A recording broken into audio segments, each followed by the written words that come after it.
Madaling araw at magandang buhay, lalong-lalo na sa ating mga minamahal na mga senior citizens.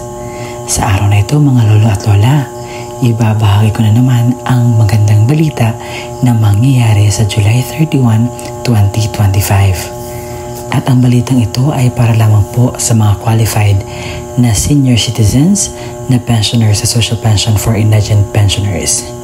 At sa araw na ito, malalaman mo ang mga lugar kung saan may magaganap na payout sa social pension, oras po ng inyong payout at ang inyong payout venue. Kasali na rin na inyong malalaman ang mga requirements, kumpleto po ang dapat niyo pong malaman ngayon at dagdag paalala. At kaya naman, kunin niyo lahat ng mga importanteng detalye nang sa gayon ay meron po kayong idea kung ano po yung mangyayaring payout. Attention sa lahat ng ating mga senior citizens.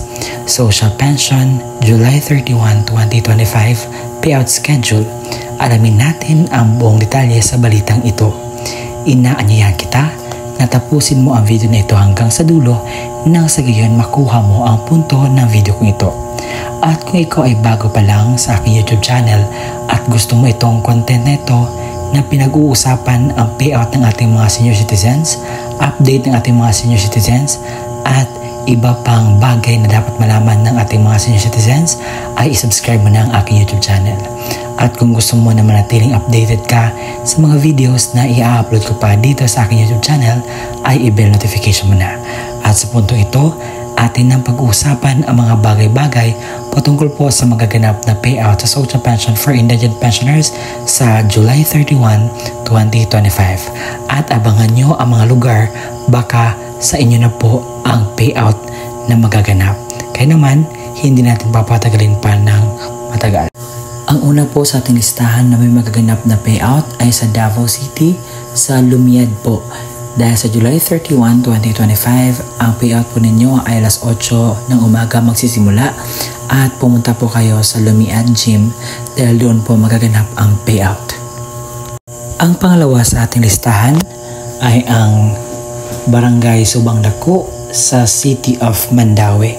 Dahil sa July 31, 2025 ay ito po ang kompletong detalye sa inyo pong social pension payout. Ang oras po ng inyong pong payout ay alauna ng hapon hanggang alas 4 po ng hapon at pumunta po kayo sa Mandaue City Sports Complex dahil doon po magaganap ang inyong pong payout. Sa Barangay Bibin Kahan sa Sorsogon City sa July 31, 2025 ay meron po magaganap na payout at ang inyong pong payout magaganap po sa Balogo Sports Complex Arena at ang oras po niyong payout ay magsisimula sa alauna po ng hapon. Sa lungsod ng Davao City pa rin, sa Barangay Alfonso, ang Leongto Senior. Ang oras po ng inyong payout ay magaganap sa alas 9 hanggang alas 12 ng tanghali at pupunta po kayo sa Barangay Hall. Sa lungsod ng Mandaue, sa lalawigan ng Cebu, meron po magaganap na payout sa alauna hanggang alas 4 ng hapon. Sa Mandaue City Sports Complex po, magaganap po ang inyong pong payout. Sa Barangay Salog sa Sorsogon City, meron po magaganap na social pension payout at ito po ang detalye. Sa alas 8 hanggang alas 12 na tanghali po ang inyong payout at magaganap po ito sa Sirangan Covered Court. Sa July 31, 2025, ang oras po niyong payout alauna hanggang alas 4 ng hapon sa Mandaue City Sports Complex, Mandaue City. Sa bayan ng Kalamansig sa Sultan Kudarat, sa July 31, 2025, ang oras po niya yung payout alas 8 hanggang alas 12 na tanghali para po ito sa mga senior citizens, sa mga unclaimed pension po nila. Dito po na panahon ay makukuha po nila ang kanilang pensyon. At ito po ay makukuha nila sa Office po ng Senior Citizens Affair.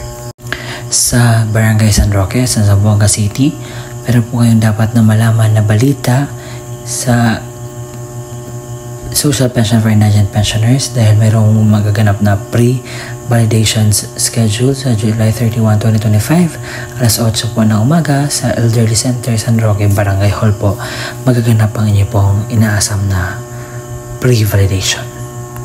Sa Barangay Kasuntingan, meron pong magaganap na payout sa social pension for indigent pensioners at ito yung matunay.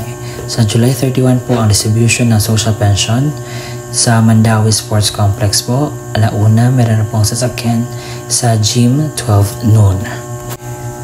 Para po sa mga taga-barangay Nipa, meron po magaganap po na payout sa July 31, 2025 at pumunta lang po kayo sa Poblasyon Palanas Covered Court dahil meron po magaganap na payout po doon sa inyo. Ngayon naman ay dadako tayo sa Bataraza, Palawan. Dahil sa July 31, 2025 ay meron po magaganap na payout at ito yung mga barangay po na mag-payout at ang payout venue po nila ay magaganap sa Barangay Rio Tuba Usman alas 8 hanggang alas 3 ng hapon, sa Barangay Sarong na may 60 pensioners, Igang-Igang na may 26 pensioners, Barangay Okayan na may 49 pensioners, Barangay Sandoval na may 81 pensioners, Barangay Sumbiling na may 63 pensioners, Barangay Taratak na may 44 pensioners, Barangay Iwahig na may 37 pensioners at Rio Tuba na may 245 pensioners. Sa Sorsogon City, sa July 31, 2025, ito yung mga barangay na magpi-payout po. Sa venue sa Balugo Sports Arena, ito po yung mga barangay na magpi-payout. Umaga po ang payout sa Barangay Marinas na may 31 pensioners. Umaga din ang payout sa Barangay Abuyog na may 102 pensioners. Umaga po ang payout sa Kabidaan na may 91 pensioners. Sa hapon naman po ang payout sa Barangay Balugo na may 169 pensioners. Pahapon din ang Bibinkahan na may 181 pensioners. Sa San Juan, umaga ang payout na may 156 pensioners. Sa umaga rin ang Salog na may 80 pensioners. Almendras, umaga rin na may 29 pensioners. Sulukan na may 31 pensioners, umaga rin ang inyong payout. Sa Silangan CC ang payout venue, ito po ang mga barangay na mag-payout. Barangay Sampaloc, hapon magaganap ang payout na may 114 pensioners. Hapon din ang payout sa Barangay Borabod na may 57 pensioners. Hapon din ang payout sa Polvorista na may 24 pensioners. Hapon din ang payout sa may Barangay Sirangan na may 112 pensioners po. Lahat po ng yan ay magaganap lamang po sa July 31, 2025. Sa July 31, 2025, ang payout venue po ay sa Barangay Lower Bulacan Covered Court. Ito po yung mga barangay. Sa Barangay Kugunan, Barangay Nuburan, Barangay Langhapod, Barangay Bagalupa, Barangay Binayan. Ang inyo pong payout po ay sa umaga. Sa afternoon naman, sa Barangay Lantian, Bokong, San Isidro, Upper Bulacan, Andor Bulacan, afternoon po ang inyo pong payout. Sa morning din ang payout sa Barangay Tawagan Norte, Barangay Dalapang, Barangay Dipaya, Barangay Santa Cruz, at Barangay Upper Sangan. Sa hapon naman ang Barangay Balimbingan, Barangay Bulanit, Barangay Campo Islam, Barangay Upper Campo Islam, Barangay Lower Sangan. Sa Barangay Salug, sa Sorsogon City, meron po magaganap na payout po sa inyong lugar sa July 31, 2025 sa alas 8 hanggang alas 12 po na tanghali sa Sirangan Covered Court po magaganap po ang inyong pong payout. Sa Barangay San Quintin sa munisipalidad ng Alfonso Lista, meron po magaganap po na payout at ito po ang kompletong mga bagay-bagay na dapat niyo pong malaman sa payout na darating. Sabi dito, ang payout time nila is alauna ng alas 3 ng hapon at pumunta lang po kayo sa Barangay Hall dahil yun po ang mandate. Sa Davao pa rin, mayroong magaganap na payout sa July 31, 2025 alas 9 hanggang alas 3 ng hapon para po ito sa mga unclaimed na pensions po. Please kunin niyo na po ang inyong pong payout. Sa Cordova, Cebu, ito po yung mga barangay na magpi-payout. Barangay Catarman, sa Cordova Sports and Cultural Center alas 8 ng umaga. Sa Barangay Poblasyon sa Cordova Sports and Cultural Center alas 8 ng umaga. Sa Gabi Gym alas 9:30 ng umaga. Sa Alegria sa Lagoons Headquarters Barangay Gabi alas 10:30. Barangay Bugsong na may alauna po imedyan ang inyong payout sa Buagsong Gymnasium magaganap. Sa Barangay Dayas sa Dayas Gym magaganap alas 3 po ng hapon. Sa munisipalidad ng Baoco sa Mountain Province sa July 31, 2025 ay meron po magaganap na payout po sa inyong mga barangay. At ito po yung patunay na meron po akong katotohanan dala sa aking mga sinasabi. Sabi dito, announcement, mga unpaid social pension payout schedule is on Thursday, July 31, 2025 at MSWDO ng office.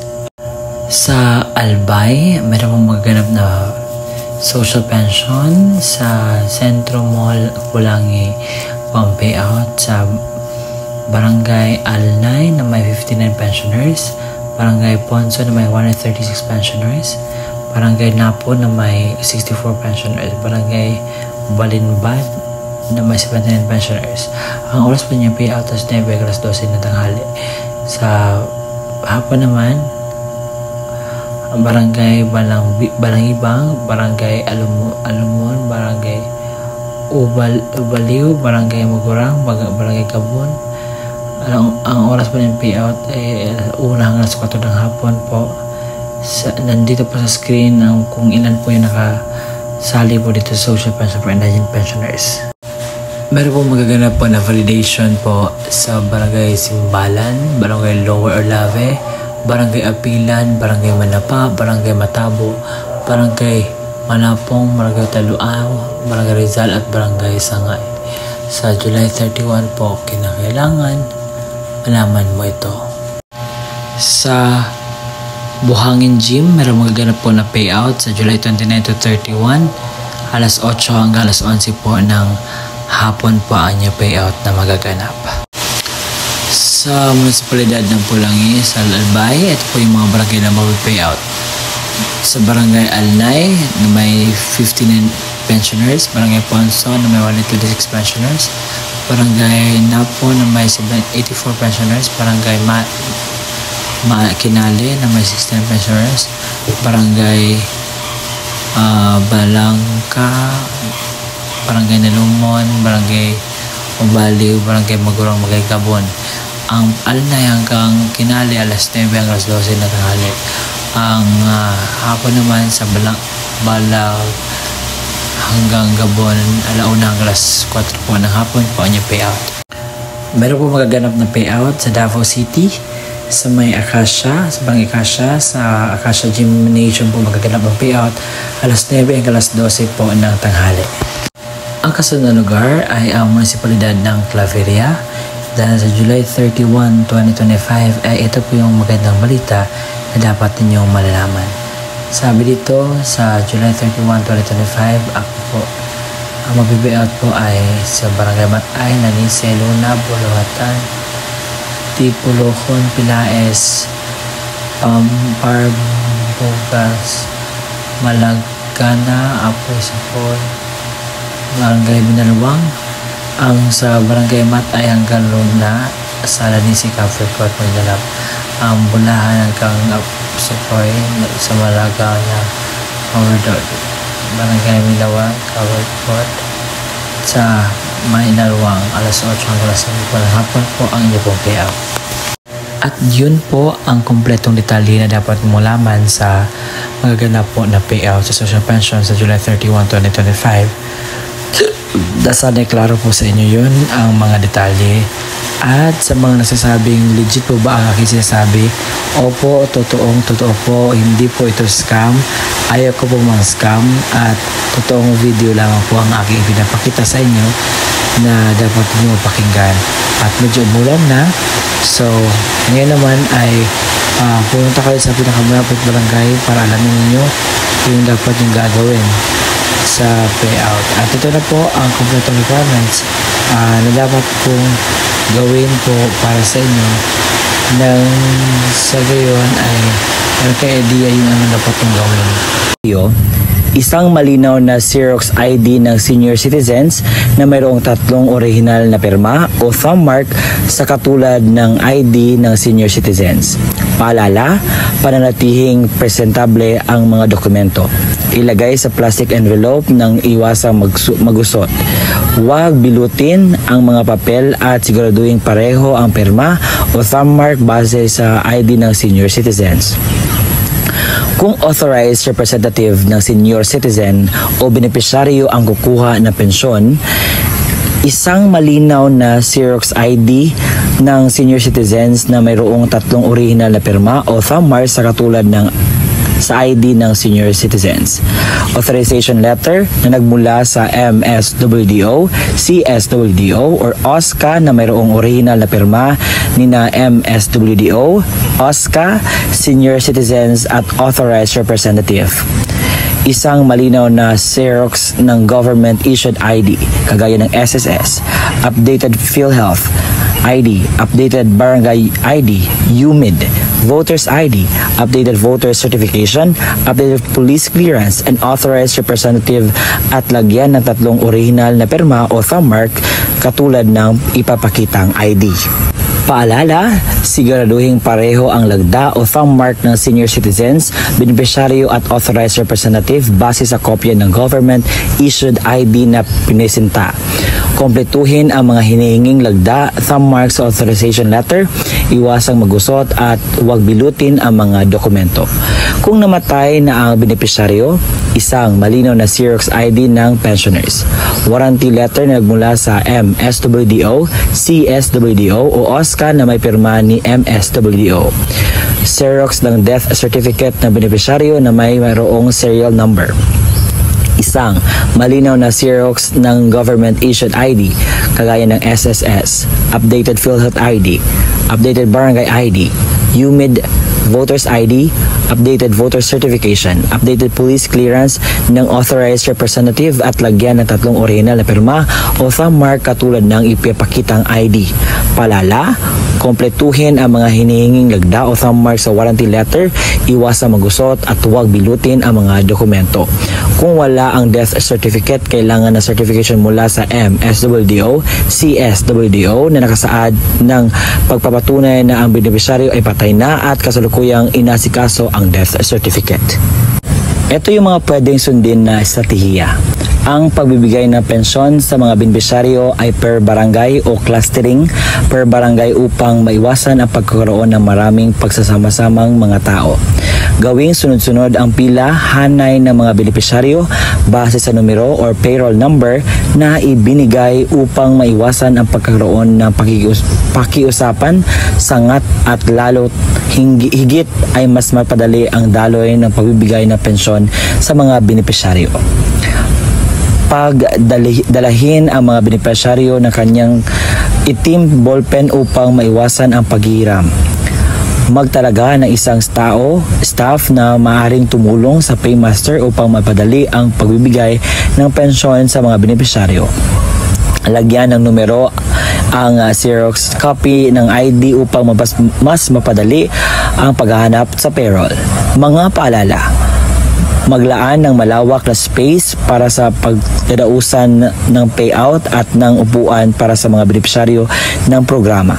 Maglagay ng madaming kopya ng certification of same person sa bawat lamesa na upuan ng mga paymaster at siguraduhin may lagda ito ng MSWDO at CSWDO.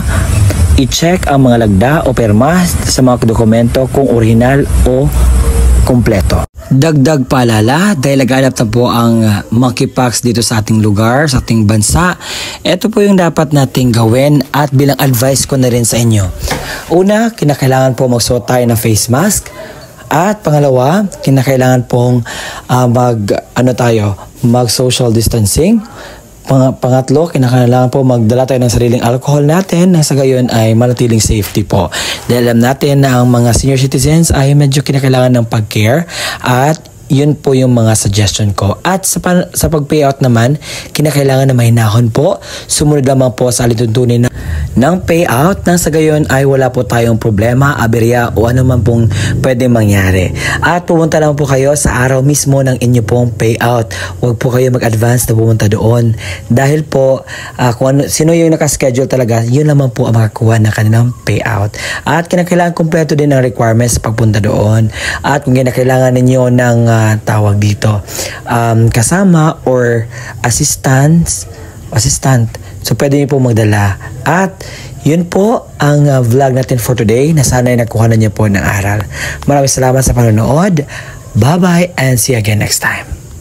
Muli, ako po si Ruel Mendoza Tanyo.